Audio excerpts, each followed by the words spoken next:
बिस्मिल्लाहिर्रहमानिर्रहीम। अस्सलाम वालेकुम दोस्तों, सवाब टीवी पर आपको खुश आमदीद कहते हैं। सीरत नबी के सिलसिले की ये 29वीं एपिसोड है। अगर आपने पिछली एपिसोड्स नहीं देखी तो ज़रूर देखिएगा। इसके लिंक्स डिस्क्रिप्शन में मौजूद हैं ताकि आपको इस हवाले से मुकम्मल मालूमात मिल सके। दोस्तों, सीरत नबी में सन 5 हिजरी का आगाज़ हो गया है। इस साल जो अहम वाक़यात रोनुमा हुए उनका हम जिक्र करेंगे। सबसे पहला अहम वाक़या जो सन 5 हिजरी में हुआ वो ग़ज़वा मुरैसिया या बनु मुस्तलिक कहा जाता है। इस ग़ज़वे की सबसे अहम बात यह थी कि इस जंग के बाद आप सल्लल्लाहु अलैहि वसल्लम का निकाह हज़रत जवेरिया रज़ियल्लाहु अन्हु से हुआ। मुरैसिया का मकाम मदीना मुनव्वरा से 9 मील के फासले पे था।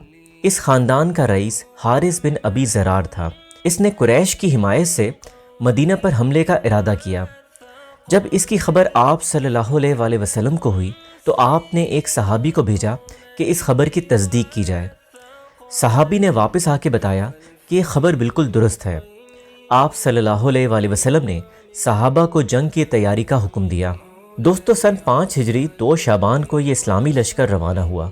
इस काफ़िले में उम्महातुल मोमिनीन हज़रत आयशा सिद्दीक़ा रज़ियल्लाहु अन्हा और हज़रत उम्मे सलमा रज़ियल्लाहु अन्हा भी मौजूद थीं। दुश्मन अभी जंग की तैयारी कर रहा था, लेकिन आप सल्लल्लाहु अलैहि वसल्लम ने खुद हमला करने का फ़ैसला किया ताकि दुश्मन को तैयारी का मौका ना मिल सके।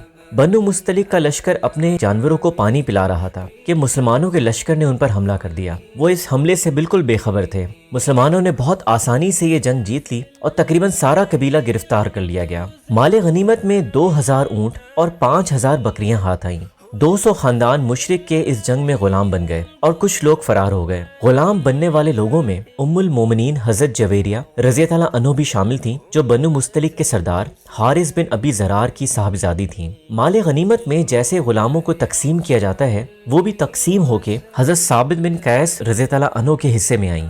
उन्होंने हज़रत साबित रज़ियल्लाहु अन्हु से दरख्वास्त की कि मुझसे मुकातबत कर लो, यानी पैसा लेके मुझे आज़ाद कर दो। हज़रत साबित रज़ियल्लाहु अन्हु ने इस पेशकश को कबूल कर लिया। हज़रत जवेरिया रज़ियल्लाहु अन्हु के पास रकम मौजूद नहीं थी। उन्होंने सोचा कि लोगों से पैसे मांग के ये रकम अदा कर देंगी। हज़रत जवेरिया रज़ियल्लाहु अन्हु आप सल्लल्लाहु अलैहि वसल्लम के पास तशरीफ़ लाईं और फरमाया, या रसूल अल्लाह, मैं बनु मुस्तलिक के सरदार की बेटी हूँ, मैं गुलाम नहीं बनना चाहती। आप सल्लल्लाहु अलैहि वसल्लम ने फरमाया कि मेरी तरफ से पेशकश है कि रकम मैं सारी अदा कर दूंगा और तुम्हें अपने निकाह में ले लूं। इसी दौरान हज़रत जवेरिया रज़ियल्लाहु अन्हु के वालिद हारिस बिन अबी ज़रार भी वहां पहुंच गया और उसने आप सल्लल्लाहु अलैहि वसल्लम से कहा कि आप इसको आज़ाद कर दें, इसका फिदिया मैं अदा करूंगा। आप सल्लल्लाहु अलैहि वसल्लम ने फरमाया, क्या ये बेहतर नहीं होगा कि ये फैसला हज़रत जवेरिया रज़ियल्लाहु अन्हु पर छोड़ दिया जाए? हज़रत जवेरिया रज़ियल्लाहु अन्हु ने फरमाया कि मैं आप सल्लल्लाहु अलैहि वसल्लम की खिदमत में रहना पसंद करूंगी। इस तरह आप सल्लल्लाहु अलैहि वसल्लम का निकाह हज़रत जवेरिया रज़ियल्लाहु अन्हु के साथ हुआ। इस निकाह के बाद जितने लोग कबीला बनु मुस्तलिक के कैद थे आज़ाद कर दिए गए कि जिस खानदान में आप सल्लल्लाहु अलैहि वसल्लम ने शादी की वो गुलाम नहीं हो सकता।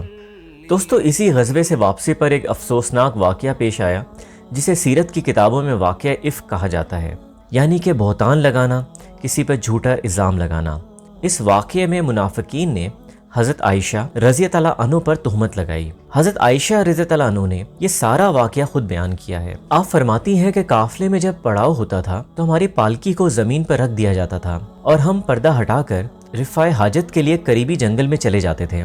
फिर वापसी पे पालकी में बैठ जाते थे और पर्दे गिरा देते थे और फिर पालकी दोबारा उठा ली जाती थी। इसी तरह ग़ज़वा मुरैसिया से वापसी पर एक जगह पालकी रुकी और मैं रिफ़ाए हाजत के लिए गई। वहाँ पर मेरा हार टूट कर गिर गया और उसके मोती बिखर गए। उन मोतियों को इकट्ठा करने में मुझे देर हो गई। उधर काफिला रवानगी के लिए तैयार हो गया। पालकी उठाने वालों को लगा कि उम्मुल मोमिनीन वापस आके पालकी में बैठ चुकी हैं, क्योंकि आपका वजन भी कम था। पालकी को उठा लिया गया और काफिला रवाना हो गया। आप सल्लल्लाहु अलैहि वसल्लम अपनी सवारी पर थे, आप भी काफिले के साथ रवाना हो गए। आप फरमाती हैं कि मैं जब वापस आई तो वहाँ कोई नहीं था, काफिला जा चुका था। मैंने सोचा कि बजाय इसके कि मैं काफिले के पीछे हलकान हूँ, इसी जगह बैठ जाती हूँ।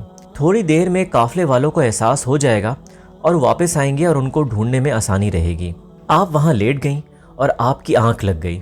काफिले में एक शख्स की जिम्मेदारी लगाई जाती थी कि वो काफिले के पीछे चलता था, ताकि अगर कोई चीज़ वहाँ पर गिर जाए या रह जाए तो उसको उठा लिया जाए। हज़रत सुफ़ान रज़ियल्लाहु अन्हु की ये जिम्मेदारी लगाई हुई थी कि वो काफिले के पीछे पीछे चलेंगे। आप वहाँ पहुँचे जहाँ हज़रत आयशा रज़ी अल्लाह अन्हा लेटी हुई थी। आप फरमाती हैं मुझे लेटे लेटे नींद आ गई थी। मेरे कानों पर सुफ़ान की आवाज़ आई कि इन्ना लिल्लाहि व इन्ना इलैहि राजिऊन, के उम्मुल मोमिनीन काफ़िले से रह गई।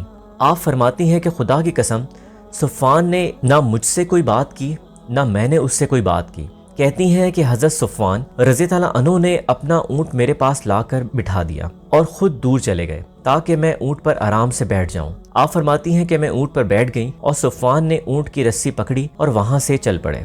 थोड़ी दूर जाकर काफ़िला मिल गया और मैं अपनी पालकी पर जाकर बैठ गई। ये मुकम्मल वाक़या था जो पेश आया, लेकिन जो मुनाफ़िकीन इस काफ़िले में मौजूद थे उन्होंने इस वाक़ये को गलत रंग दिया और हज़रत आयशा रज़ी अल्लाह अन्हा के बारे में झूठी बातें फैला दी। ये बातें सहाबा कराम तक भी पहुंची और फिर आप सल्लल्लाहु अलैहि वसल्लम को भी इसकी खबर हुई, लेकिन हज़रत आयशा रज़ी अल्लाह अन्हा इससे बेखबर रहीं। आप फरमाती हैं कि जब मदीना पहुंची तो बीमार हो गई। ये बातें मदीना में लोग कर रहे थे लेकिन मेरे इल्म में ये नहीं आई। आप फरमाती हैं कि मैंने ये महसूस किया कि आप सल्लल्लाहु अलैहि वसल्लम की तबीयत पर कोई बोझ है, लेकिन आपने मुझसे इसका जिक्र नहीं किया। आप फरमाती हैं कि मेरी एक रिश्तेदार खातून जो अक्सर मेरे घर रहने आती थी वो मेरे घर आई। उनका नाम उम्मे मिस्ताह था। वो अपने बेटे को मेरे सामने बुरा भला कहने लगी। मैंने कहा क्यों अपने बेटे को बुरा कह रही हो, वो तो बदरी है, यानी कि बदर की जंग उसने लड़ी है। वो कहने लगी तू कितनी सादी है। उसने मुझे बताया कि मदीना में ऐसी ऐसी बातें हो रही हैं। हज़रत आयशा रज़ी अल्लाह अन्हा फरमाती हैं कि मुझे उस वक्त पहली दफ़ा मालूम हुआ 1 महीने के बाद कि कैसी बातें मेरे बारे में फैलाई गई हैं। यह सुनते ही मुझे शदीद बुखार आया और कपकपी तारी हो गई। आप सल्लल्लाहु अलैहि वसल्लम जब घर आए तो मैंने कहा या रसूल अल्लाह, मुझे इजाज़त दें, मैं अपने वालिदैन के घर जाना चाहती हूँ। हजूर सल्लल्लाहु अलैहि वसल्लम ने इजाज़त दे दी। फरमाती हैं कि मैं घर आई। घर आते ही मैंने अपनी माँ से पूछा कि ये क्या बातें हो रही हैं। मेरी माँ ने कहा बेटी रंज ना करो, जो बीवी अपने शौहर की पसंद होती है उसके हासिद भी होते हैं। ये वैसे ही लोगों ने उड़ाई है, इसकी परवाह ना करो। मैंने माँ से पूछा 1 महीने से ये बातें हो रही हैं, मुझे बताया क्यों नहीं। आप कहती हैं कि मैं चीख चीख के रोई और मेरा बुखार और तेज़ हो गया। आपके वालिद हज़रत अबू बकर सिद्दीक रज़ी अल्लाह अन्हु ऊपर मंजिल पर तलावत कर रहे थे। मेरी आवाज़ सुन के नीचे आए और पूछा आयशा क्यों रो रही है। मेरी माँ ने कहा कि आयशा को पता चल गया है जो बात हम उससे छुपा रहे थे। उधर आप सल्लल्लाहु अलैहि वसल्लम खामोश थे। वो अल्लाह के हुक्म के मुंतज़िर थे कि अल्लाह जले शानहू क्या फ़ैसला सुनाते हैं। आप सल्लल्लाहु अलैहि वसल्लम को इस बात से इतना सदमा हुआ कि एक दफ़ा मिंबर पर तशरीफ़ लाए।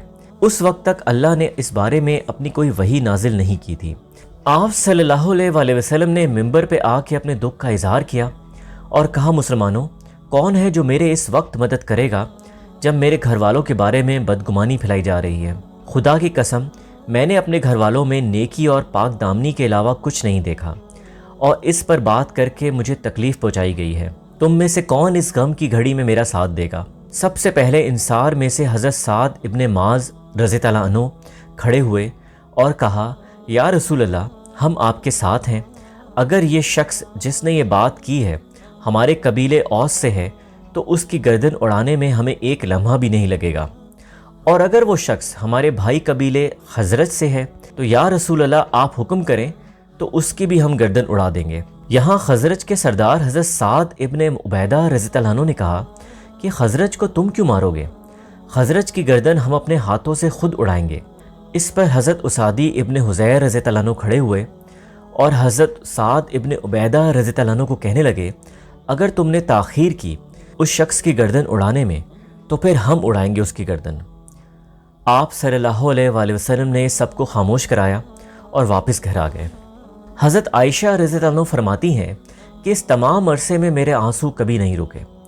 एक दिन आप सल्लल्लाहु अलैहि वसल्लम मेरे पास आए और कहने लगे कि अगर इंसान से गलती हो जाए और वो तौबा कर ले तो अल्लाह उसकी तौबा कबूल करता है।